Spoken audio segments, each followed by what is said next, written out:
try that again.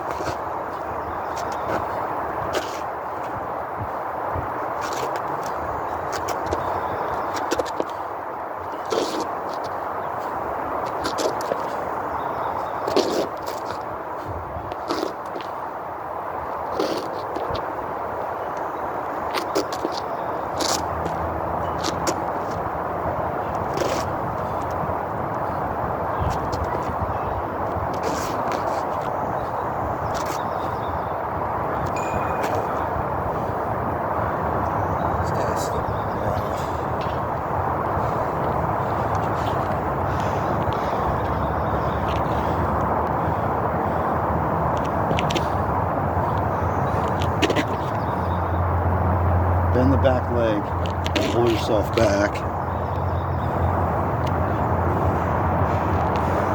Your hand here, load up this, here, step forward.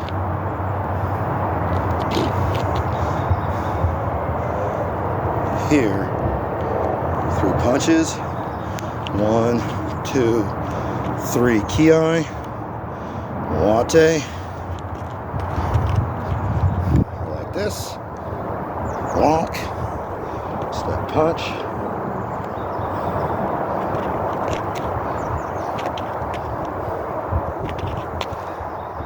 latte. So here I think, you have this punch, pulsa, hand comes up as you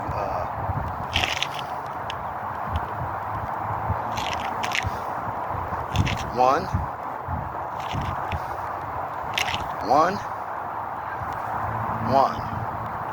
step forward, here,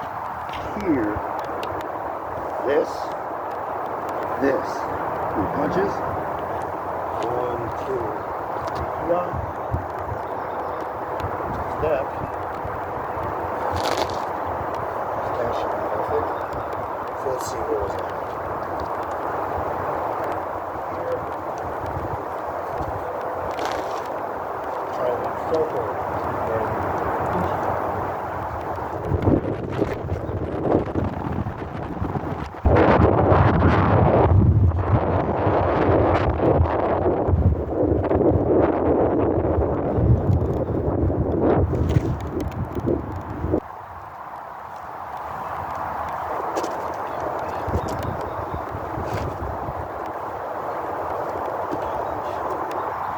Stances should end, or kata should end where it begins. This is very unlevel terrain.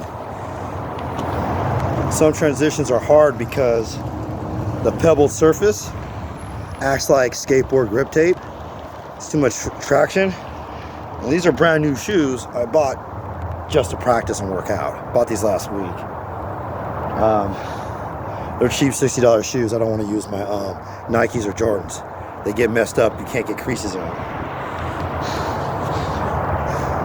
The traction and that, it's hard to Muay. In the dojo, it looks better because the hardwood is slippery. If I do something like here, I can just slide to the perfect place, turn, and I have the perfect depth and width. What happens on the road is here, when you come, it gets stuck. And when you turn, your stance is too narrow. So those problems, those improper stances, maybe your left stance is deeper and wider, the foot drags and catches. You might have like one side is a wider stance or deeper stance, and the other stance is shorter. You won't end in the same place. So it's hard to do out here because there's a lot of cars. You can do it fast. It will like hide mistakes. I don't do competition kata. Doing competitions in sparring or kumite or kata, it makes your karate better, but it can also hurt it. So as long as you understand the difference between fighting and what you're supposed to learn from training or competition, it doesn't matter. If all you do is competition, you won't be good at street fighting. Make a lot of mistakes and we'll see it.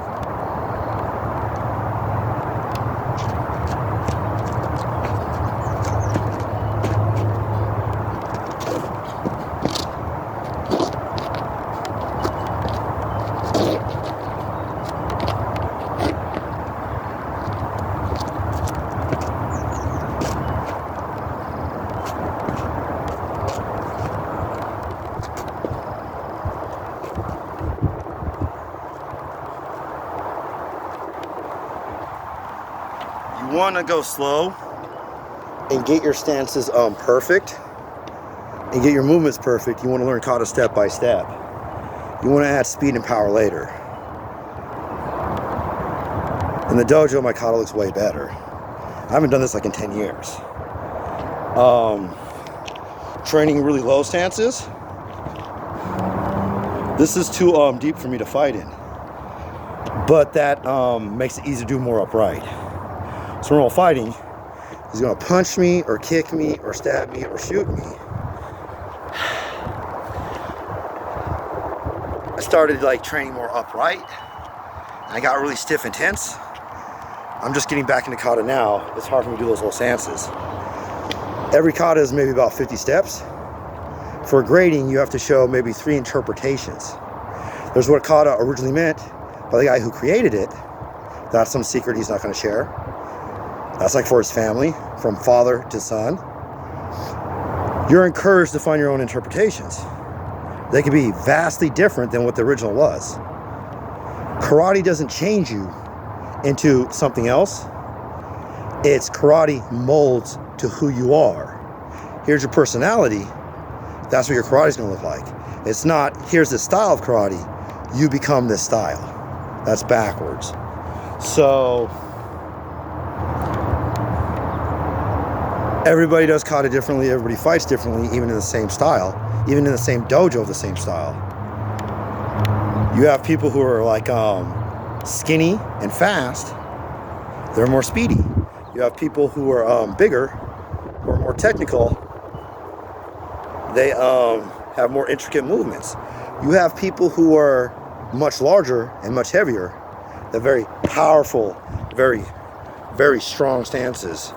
Very powerful, very good posture and strength. So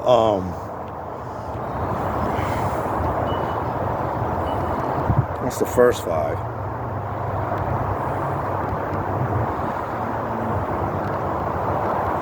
When you do kata, you're not supposed to bounce. The street's wavy. They repaved it really funny and it made it like pretty much impossible to train there. You don't want to only train in the dojo. You want to train outdoors in the real clothes you'll use and like the real footwear you'll use. You want to train on grass and you want to train in unlevel areas, rough terrain, and it's slippery. So you're going to have to do it much more slower.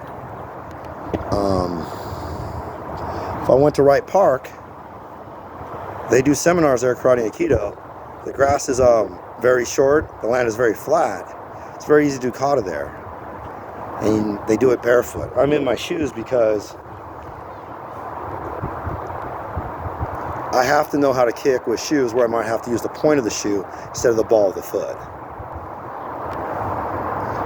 I have to know how to do kicks when I'm wearing jeans or cargo pants. And I have to do that on the fly. I can't just do it in the dojo where I have 30 minutes to stretch and warm up and now I'm ready to kick. Or do kata and it looks pretty. These are not my display katas. These are my warm-ups. I'll pause. I'll try to do different things. This video is running long. I'll talk about this in the next video.